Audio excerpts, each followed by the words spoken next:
멕시코에 있는 대학교 심리학 교수들이 한 실험을 했습니다.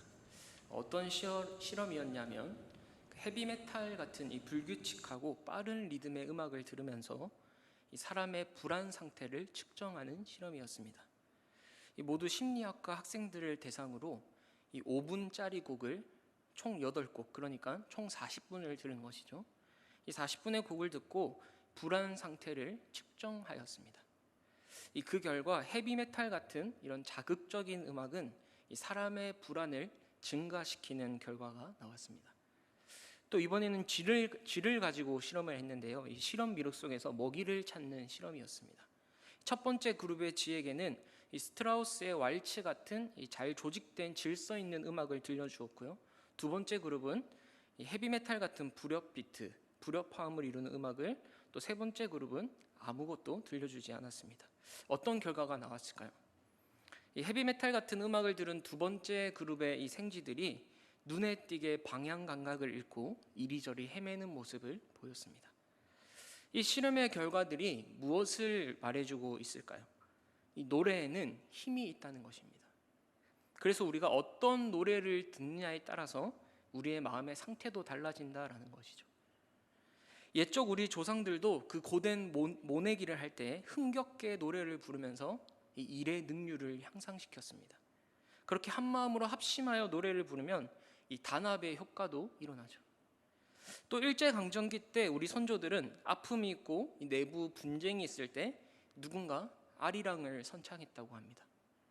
그러면 모두가 하나같이 합창을 하면서 눈물을 흘렸죠. 그래서 이 아리랑이라는 노래가 갈등을 해소하는 큰 힘이 된 것입니다. 이처럼 분열과 갈등이 치유되고 다시 하나 되는 이 결속의 장으로 노래는 큰 역할을 했다라는 것이죠. 또 우리가 잘 아는 스포츠의 응원가, 대한민국 사람이라면 누구나 다 아는 오필슨 코리아가 있죠.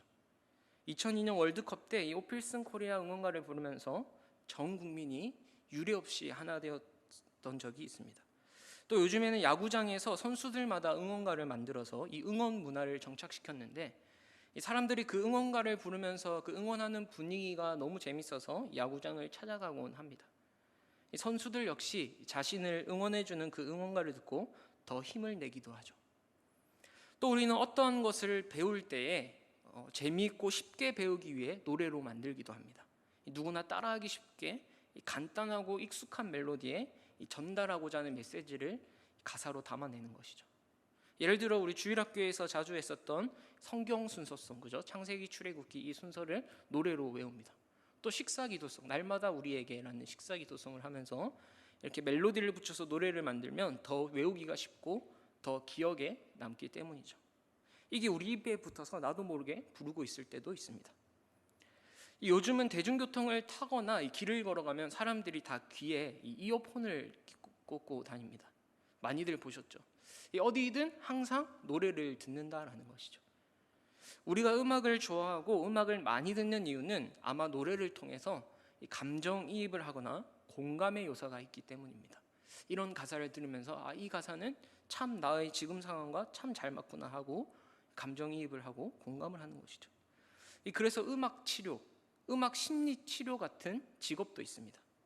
실제로 규칙적이고 느린 리듬의 음악을 낮은 음량으로 들려주면 사람이 긴장이 완화되는 효과가 있다고 합니다. 그리고 알츠하이머의 환자의 치료에도 이 음악 치료를 사용한다고 하죠. 이렇듯 노래는 우리의 삶에 생각보다 크게 영향을 주고 자리 잡고 있습니다. 주류 장르가 무엇이냐만 시대마다 차이가 있을지언정 시대를 초월하고 문명을 초월해서 이 노래라는 것은 항상 인간의 삶에 함께 있어 왔죠. 그러면 그렇다면 교회는 어떨까요? 교회에서도 예배 순서를 잘 보면요, 찬양이나 특송이 많은 부분을 차지하고 있죠. 아마 예배 시간에 적어도 3분의 1 이상이 찬양 부르는 시간일 것입니다. 우리 교회만 해도 찬양팀, 성가대, 중창단 참 많이 있습니다. 이 성경에도 신구약 통틀어서 찬송, 찬양이라는 뜻으로 쓰인 단어가 총 몇 번 나온지 아십니까? 370번이나 나왔습니다. 어마어마하게 많이 쓰인 것이죠. 그렇다면 질문해 보겠습니다. 찬양에는 힘이 있을까요? 없을까요? 네, 너무 당연한 질문을 했죠. 네. 하나님을 찬양하는 이 찬양에는 굉장한 파워가 있습니다. 힘이 있습니다. 하물며 일반 음악도 음악 치료사가 있고 노래에 힘이 있다고 증명된 것들이 참 많은데, 우리가 하나님의 영광을 노래하고 그 가사에 하나님의 이름을 높이고 또 그리스도인으로서의 삶의 결단을 담아내는 이 찬양은 얼마나 더 힘이 있겠습니까? 그래서 찬양 가사에 이런 찬양 가사가 있습니다. 주의 나라 주의 권세 찬양 중에 임하네. 모든 원수 굴복하네 내가 춤을 출 때. 여러분, 주의 나라 주의 권세가 찬양 중에 임합니다. 믿으십니까? 내가 주님 앞에서 춤을 추고 주님 앞에 노래할 때 모든 원수가 굴복합니다. 여러분, 이렇게 찬양에는 놀라운 힘이 있는 것이죠. 여러분, 구약 성경의 시편은 이 찬송집이라고 불러도 과언이 아닐 만큼 수많은 찬송의 고백들이 들어 있습니다. 구약 백성들은 찬양 가운데 주님을 만나고 찬양 가운데 임재하시는 하나님을 만났습니다. 자신들의 모든 고난과 역경, 그런 고통들을 하나님 앞에서 찬양함으로 극복해내고 견뎌내고, 뿐만 아니라 우리의 기쁨, 감사, 소망, 환희, 구원을 노래하면서 가사를 만들고 멜로디를 붙여서 하나님께 영광 올려드리는 찬양을 불렀다라는 것이죠. 그러니까 기쁠 때나 슬플 때나, 건강할 때나 아플 때나, 가난할 때나 부할 때나, 감사할 때나 절망스러울 때나 항상 언제든지 어디서나 하나님께 찬양함으로 자신들의 신앙을 성숙해 나갔다라는 것입니다. 그렇다면 오늘날 우리도 이 찬양의 힘으로 우리가 위로를 받고 도전을 받고 회개하고 결단할 수 있는 것이죠. 그러니 우리는 찬양을 많이 듣고 많이 불러야 합니다. 오늘 이 시편 역시 하나님을 찬양하는 일에 우리를 초대하고 있습니다. 우리 시편 66편 1절 말씀, 2절 말씀 함께 읽어보겠습니다. 온 땅이여 하나님께 즐거운 소리를 낼지어다. 그의 이름의 영광을 찬양하고 영화롭게 찬송할지어다. 지금 이 시편 기자는 모든 사람들, 온 땅이여라, 이 온 땅은 모든 사람을 의미합니다. 모든 사람들을 초청하면서 그의 이름에 합당하도록 영광스럽게 찬양하라라고 권고하고 있는 것입니다. 여러분, 시편 기자는 왜 이렇게 하나님을 찬양하라고 하는 것일까요? 그 이유가 오늘 본문 3절 말씀에 있습니다. 3절 말씀 보겠습니다. 하나님께 아뢰기를 주의 일이 어찌 그리 어미하신지요. 주의 큰 권능으로 말미암아 주의 원수가 주께 복종할 것이며. 이 시편 기자가 모든 사람에게 하나님을 찬양하라라고 초청하는 이유가 무엇이라고요? 바로 하나님이 하신 일 때문입니다.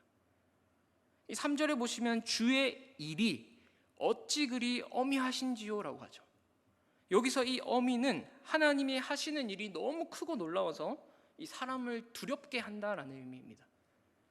그러니까 하나님께서 하시는 이 어미한 일을 통해서 하나님의 권능이 드러나고 결국 모든 열방이 그 권능 앞에 무릎 꿇게 될 것이다 라고 말씀하고 있는 것이죠. 그래서 5절에도 한 번 더 강조하고 있습니다. 와서 하나님께서 행하신 것을 보라. 사람의 아들들에게 행하심이 어미하시도다. 모든 사람들에게 선언하고 있는 것이죠. 와라. 와서 보라는 것입니다. 뭘 보라고요? 하나님이 행하신 일. 여러분, 그러면 구체적으로 하나님이 어떤 일을 행하셨는가? 우리 6절 말씀입니다. 제가 읽겠습니다. 하나님이 바다를 변하여 육지가 되게 하셨으므로 무리가 걸어서 강을 건너고 우리가 거기서 주로 말미암아 기뻐하였도다. 여러분, 이 6절의 구절을 보시면 딱 어떤 사건이 떠오르십니까? 바로 이스라엘 백성들이 홍해를 건넌 사건이죠. 애굽에서 종살이하던 이스라엘 백성들은 하나님의 은혜로 출애굽을 하게 됩니다. 이제 드디어 애굽에서 탈출하고 좀 자유를 누리나 싶었는데 나오자마자 뭘 만납니까? 홍해 바다를 만나죠. 앞에는 홍해 바다가 있고 뒤에는 애굽의 군대가 쫓아오고 있습니다. 진퇴양난, 앞으로 나갈 수도 없고 뒤로 물러설 수도 없는, 이제 그냥 죽겠구나 싶었는데 하나님께서 이 모세를 통해서 바다를 가르시죠. 그리고 이스라엘 백성들이 그 바다를 마른 땅 밟듯이 지나가게 하셨습니다. 그리고 뒤따라오던 애굽의 모든 군대는 바다에 다 몰살시키셨죠. 이 홍해 사건이 출애굽기 14장에 기록되어 있습니다.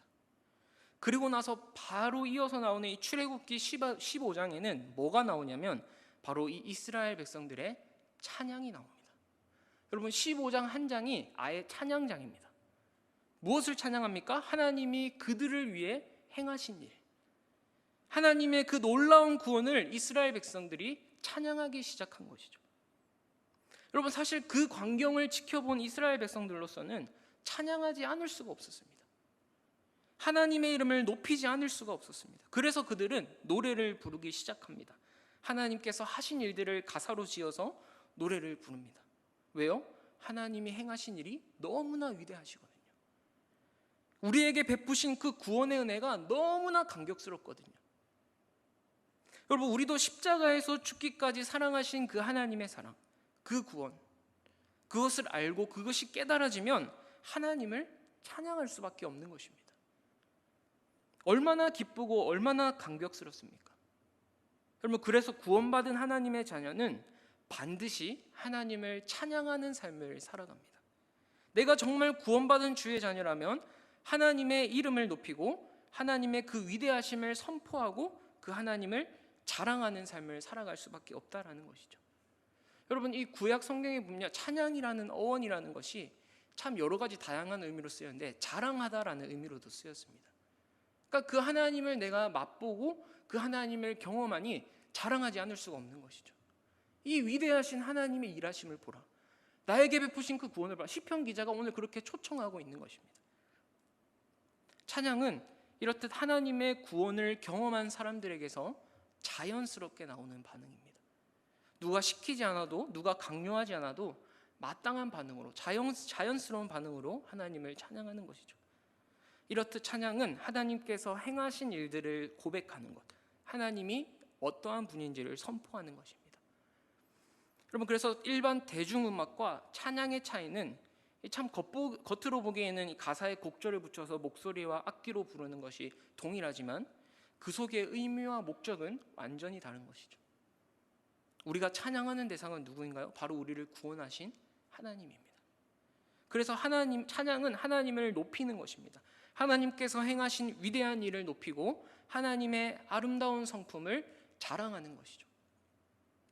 찬양을 통해서 뭔가 내가 만족을 얻거나 내가 뭔가 위로를 받기 이전에 우리가 먼저 생각해야 될 것은 하나님이 우리에게 베푸신 구원, 우리에게 주신 그 놀라우신 일, 하나님이 행하신 일, 놀랍고 위대하시고 말할 수 없는 그 아름다운 성품을 자랑하고 높이는 것이다 라는 것이죠. 그래서 찬양하는 삶은요 반드시 전도하는 삶으로 이어지게 됩니다. 왜냐하면 내 안에 하나님의 찬양이 가득하면, 여러분 물이 가득하면 거기 더 부으면 어떻게 되죠? 흘러넘치죠. 마치 그런 것입니다. 오늘 시편 기자가 굳이 모든 사람들에게 하나님을 찬양하라라고 하는 것은 그 안에 하나님의 찬양이 차고 넘쳤기 때문이죠. 우리가 하나님을 정말 제대로 안다면 우리 안에 하나님을 향한 찬양이 가득해야 되고, 가득하다 못해 흘러넘쳐서 그 하나님을 선포하고 세상에서 그 하나님을 자랑하는 전도자의 삶을 살아간다라는 것입니다. 여러분 우리의 삶에 이러한 찬양의 향기가 흘러넘치기를 소망합니다. 그래서 오늘 이 시편 기자처럼 모든 사람들에게 하나님을 찬양하라고 초청하는 그런 저와 여러분의 삶이 되기를 소망합니다. 이렇게 시편 기자는 하나님이 행하신 일, 즉 하나님이 우리를 구원하신 일 때문에 우리는 찬양해야 된다, 마땅히 찬양해야 된다라고 말합니다.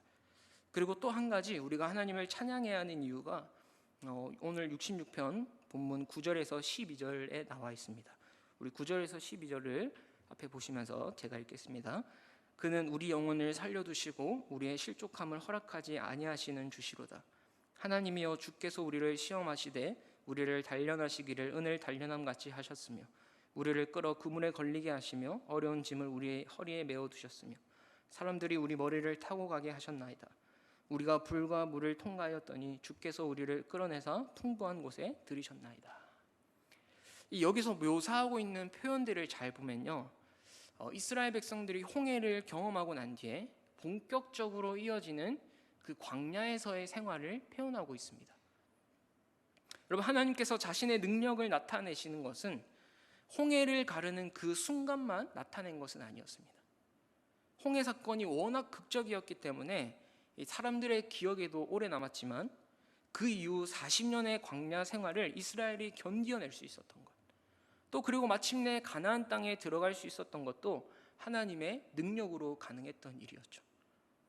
여러분, 광야가 어떤 곳입니까? 마땅히 먹을 것도 없고요, 마땅히 마실 물도 없습니다. 수많은 위험이 도사리고 있는 곳입니다. 호시탐탐 노리는 도적떼들의 위험, 사나운 짐승들의 위험. 어디 그뿐입니까? 낮에는 그늘 하나 없는 그런 뜨거운 떼약볕이 내리치고요, 또 밤에는 영하로 뚝 떨어져서 그야말로 사람이 살기에는 최악인 곳이죠. 광야에는 또 뚜렷한 길도 없습니다. 모래바람으로 인해 어디가 사람이 다니는 길인지 구분하기도 힘듭니다. 그래서 오늘 본문 이 11절 12절의 표현도 보면 우리를 끌어 그물에 걸리게 하셨다. 그물, 장애물을 의미합니다. 그리고 어려운 짐을 우리 허리에 메어 두셨다. 또 우리가 불과 물을 통과하게 하였더니라고 표현하는 것입니다.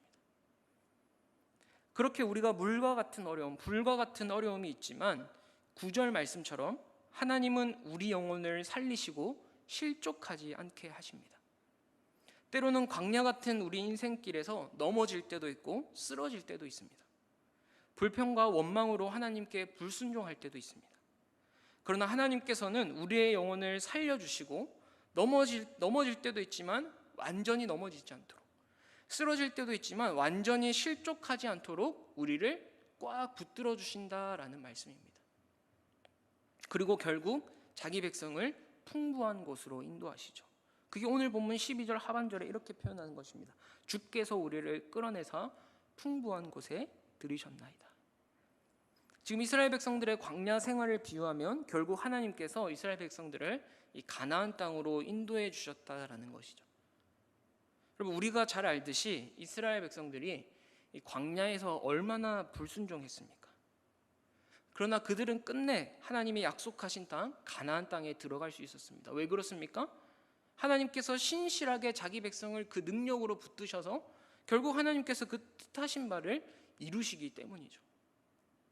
여러분, 그렇다면 우리도 마찬가지일 것입니다.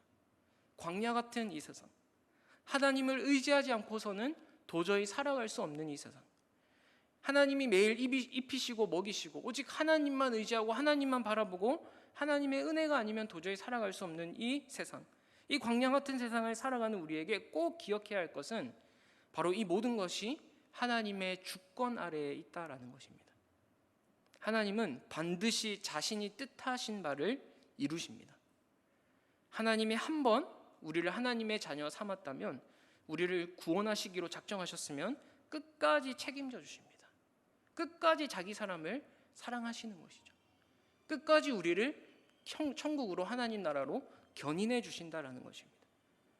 그러니 우리가 광야 같은 이 땅에서 경험하는 그런 고난과 어려움과 역경들은 그것이 그저 실패로 끝나는 것이 아닙니다.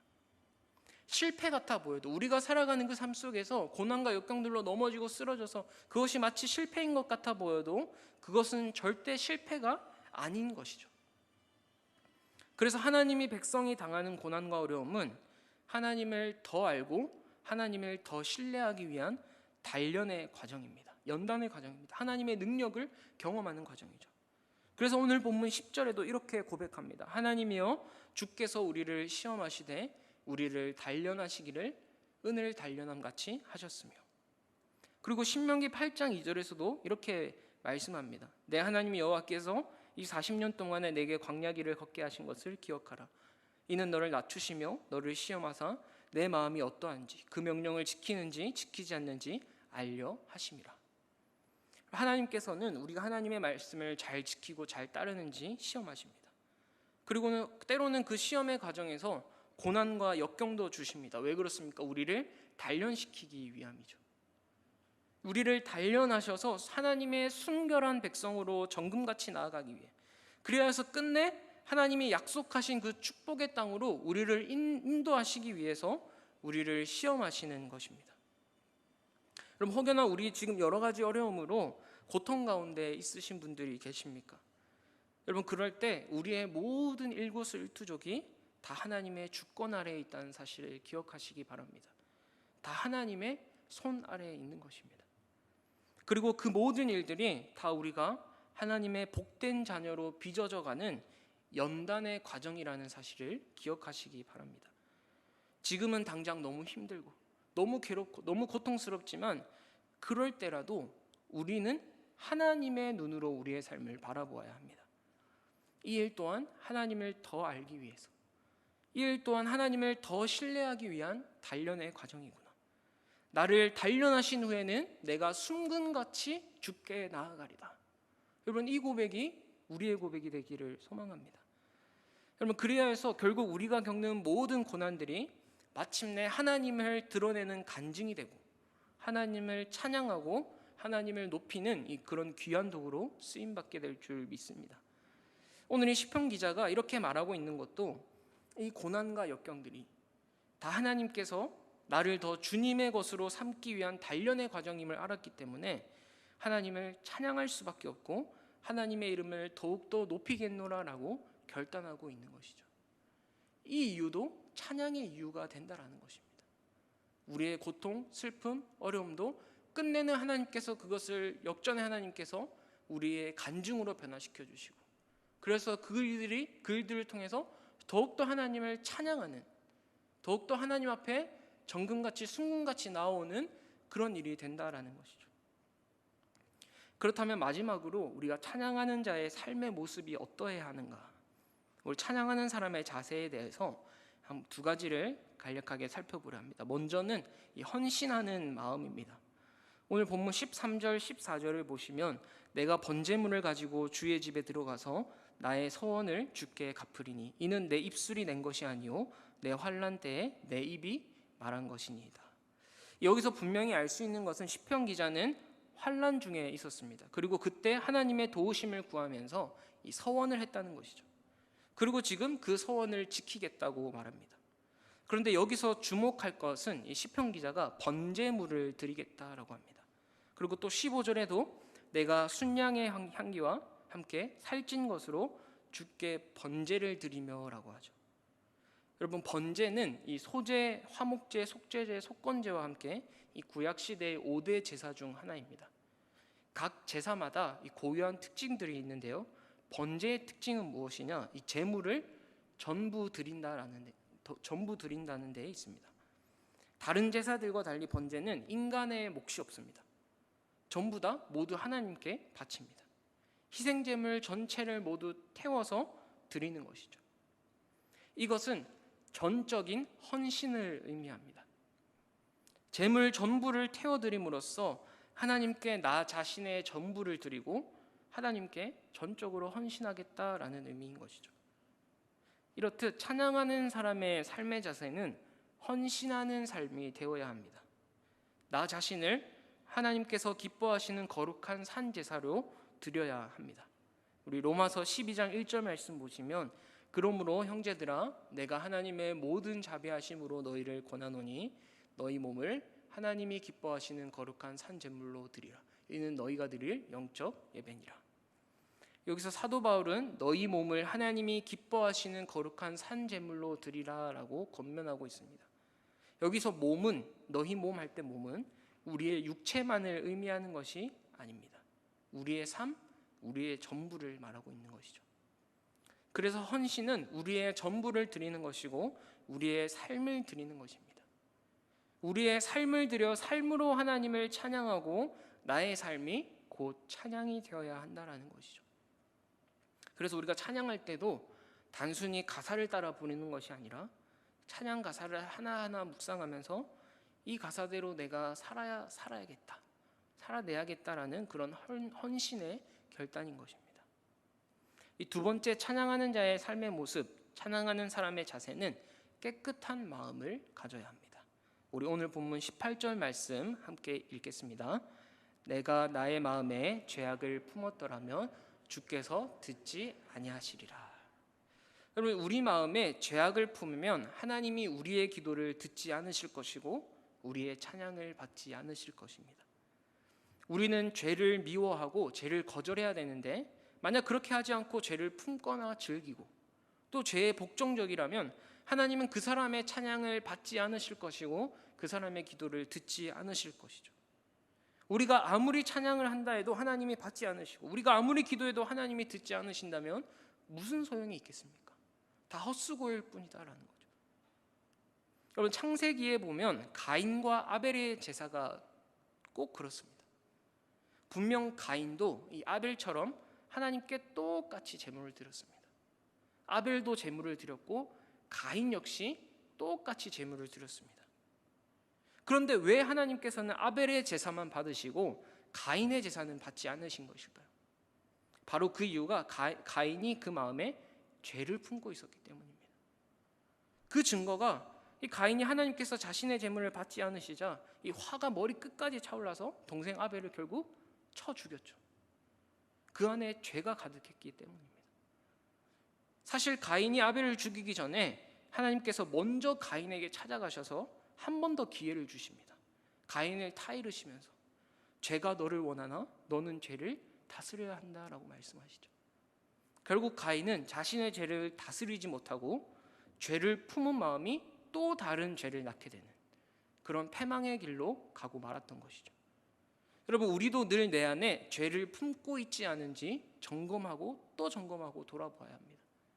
그래서 우리가 예배의 자리에 나올 때 한 주를 돌아보면, 오늘 하루를 돌아보며 회개하는 시간을 가지는 것이죠. 사랑하는 성도 여러분, 하나님께서는 우리의 마음을 보십니다. 하나님께서는 깨끗한 마음을 기뻐 받으십니다. 악하고 돌같이 굳은 마음이 아니라 정결하고 깨끗한 마음으로 하나님을 찬양하는 자를 하나님은 기뻐 받으시는 것이죠. 우리가 삶 속에서 주의 순결한 백성이 되어서 하나님 보시기에 정말 깨끗하고 정직한 마음으로 이 생명의 여정을 걸어가시길 주님의 이름으로 축복합니다.